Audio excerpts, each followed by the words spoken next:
महाभारत की घटनाएं कब हुईं, ये महाग्रंथ कब लिखा गया, इस पर हमेशा से डिबेट होता रहा है। कुछ लोग कहते हैं ये कहानी करीब 5000 साल पुरानी है। कुछ हिस्टोरियंस का मानना है महाभारत 3000 साल पुराना है और इसका जन्म वैदिक भारत में हुआ। सिनोली की आर्कियोलॉजिकल खुदाई में 3.5 से 4000 साल पुराने रथों के अवशेष पाए गए हैं। इन्हें घोड़े नहीं बल्कि बैल दौड़ाते थे। शायद कुरुक्षेत्र का युद्ध भी इसी तरह के रथों की मदद से लड़ा गया था। इन प्रूफ्स के बेसिस पर महाभारत की सेटिंग ईसा से 2500 साल पहले अज्यूम की जा सकती है।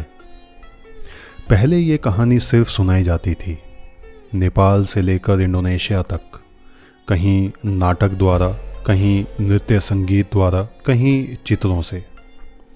करीब 2000 साल पहले इसे संस्कृत में लिखा गया। समय के साथ अलग अलग कहानीकार इस ग्रंथ में कॉन्टेक्स्ट के लिए बैकग्राउंड स्टोरीज और कैरेक्टर्स से रिलेटेड किस्से जोड़ते रहे। अलग अलग रीजन्स में महाभारत का एक यूनिक वेरिएशन इवॉल्व हुआ जो वहाँ की लोकल लैंग्वेज और कल्चर को अपील करता था।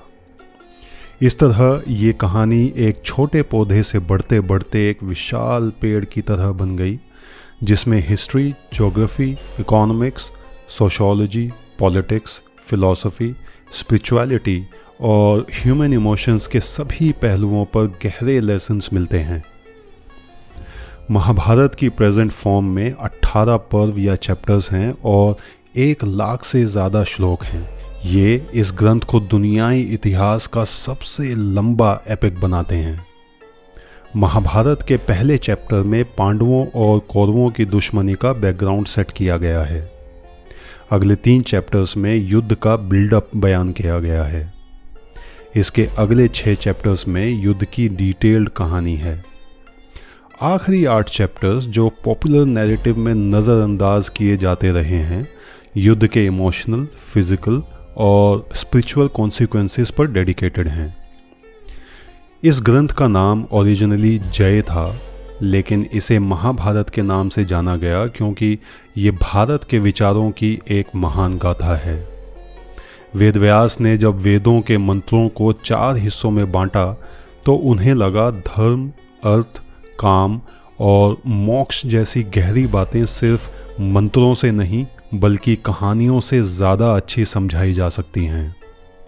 इसीलिए उन्होंने महाभारत की रचना की। इसे 5वां वेद भी कहा जाता है क्योंकि ये कहानियों के ज़रिए वेदों का ज्ञान आम लोगों तक पहुंचाती है। अब कहानी तो सोच ली, लेकिन उसे लिखे कौन? व्यास जी ने देवताओं से मदद मांगी। देवताओं ने गणेश जी का नाम प्रपोज किया जो मान तो गए, लेकिन उन्होंने एक शर्त रखी। व्यास जी कहानी बिना रुके सुनाएंगे। व्यास जी ने शर्त मंजूर की और अपनी भी एक शर्त रखी। गणेश जी जो भी लिखेंगे उसे समझने के बाद ही लिखेंगे।